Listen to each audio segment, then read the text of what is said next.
why did the DOJ wait 6 whole years, well beyond the statute of limitation, to indict me?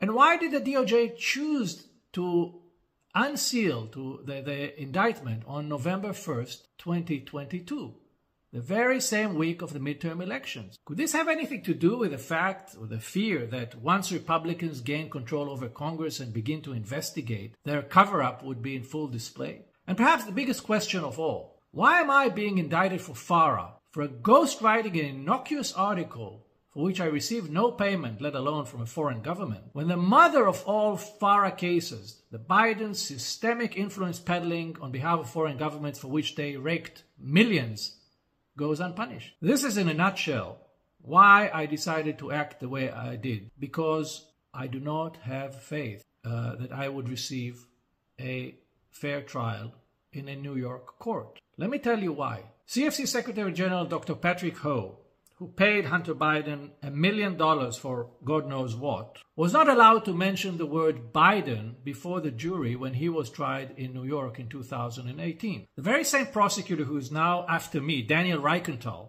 told the judge at the time that mentioning the name Biden would, quote, add a political dimension to the case.